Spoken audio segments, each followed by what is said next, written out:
Good evening and welcome to the monastery again. We're recording inside this evening instead of outside in a different location on the monastery ground, largely because we had visitors here until quite late, so we didn't get to record while it was still light enough outside. So we're going to continue a little bit. I think we had rather interesting and enjoyable discussion about the story of Jephthah and his daughter. It was nice to have the input and the ideas that were many of you shared, and I think we'll continue to talk about Ruth and Naomi and go on to King David, who is a man with so many internal contradictions. On the one hand, God could say he's a man after mine own heart, and David would be a great defender of the faith. And at the same time, his passions would overwhelm him at times, and he would do the most outrageous, sinful things. And we'll examine that internal contradiction in David and see how we can explore our own internal contradictions at the same time. At least discuss how I could suggest ways that people might explore their own internal contradictions. And I have a couple of questions that I wanted to address, though, at the moment. Some of you had written about Jephthah's daughter and had questions about it. I think we tried to answer those in the comment section.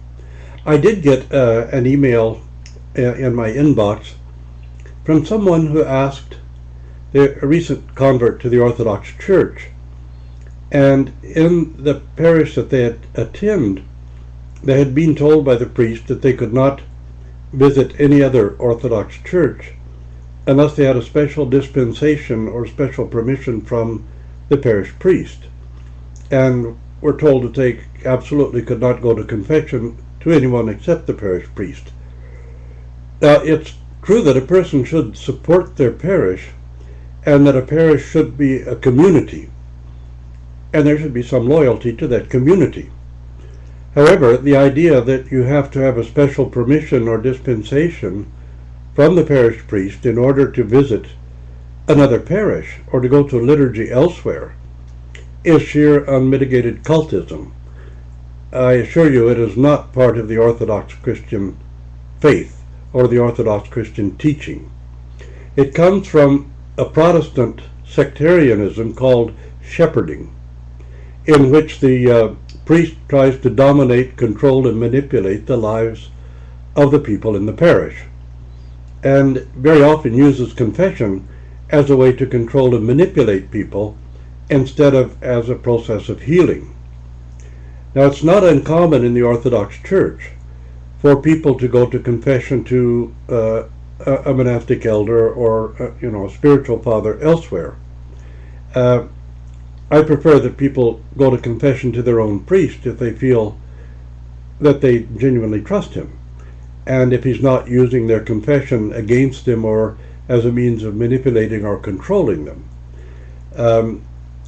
It's up to the individual to choose who their spiritual father will be, preferably the parish priest, but if there's some impediment or some reason why they feel uncomfortable with the parish priest, then they have every right to choose a different spiritual father.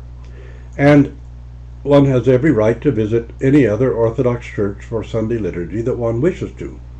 You don't have to ask the priest permission, and you don't have to get a dispensation or a blessing from him. The Orthodox Church is not a collection of cults. The parishes are worshiping communities.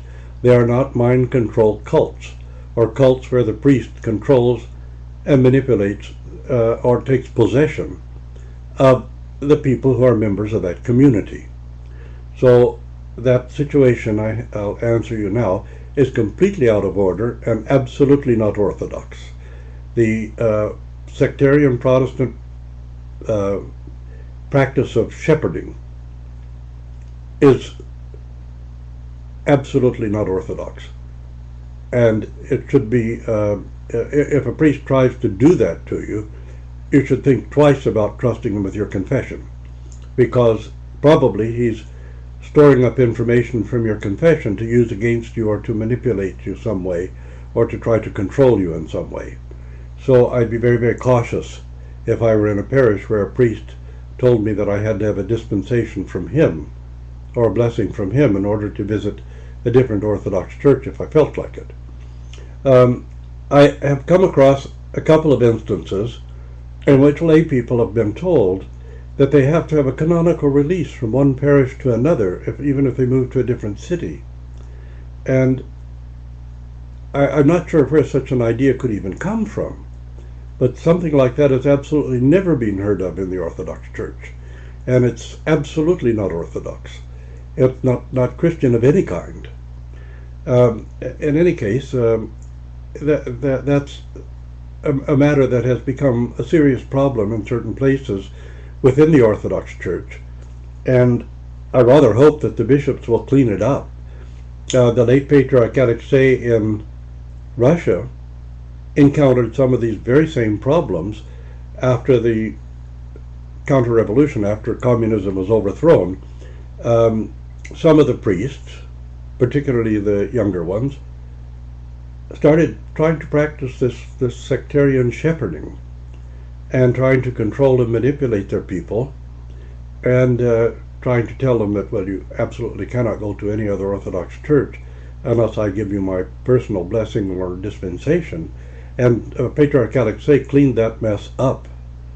I certainly hope that our own hierarchs will clean up any messes like that they find within their archdioceses or dioceses in the Orthodox Church, because it corrupts the faith and it injures spiritually and emotionally the faithful who attend his parish, for a priest to do that sort of thing.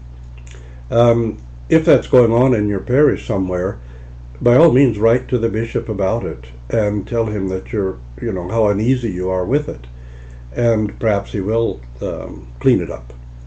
So that's the one question that I wanted to answer this evening, and I think we'll skip over a little bit in the scripture, because Ruth is one of the more intriguing and lovely people in all of the scripture. And I think you know the story of Ruth, and how she, being outside the holy nation, being brought up as a pagan, as an idolater, and yet she had, when her husband died, and her mother-in-law, who was a Hebrew, had become a widow, Naomi, and she was going to go back, Naomi was going to go back to her own people, back to Ephrata, and to take off on this journey alone. But Ruth was so loyal and so dedicated to her mother-in-law, and had such a great love for her, that she decided to accompany her back. And it was a great risk, too, because she was leaving her own people, her own security, her own family, the people who would look after her and take care of her until perhaps she got remarried.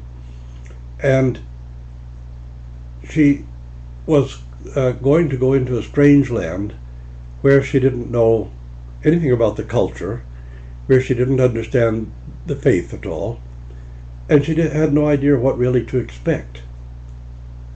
But because of her great love and loyalty to her mother-in-law, and out of love going on this journey, she ended up becoming an ancestor of the incarnation of God, an ancestor of Christ according to the flesh. And we're going to look at her life. We're almost out of time now, but we will look at her life and discuss that kind of love, and how very often it's love for another human being that leads us to God and to our salvation. And there's a great mystery about that, because genuine love, spiritual love, never goes unfulfilled, because God is love. So we'll explore that a little in our next broadcast.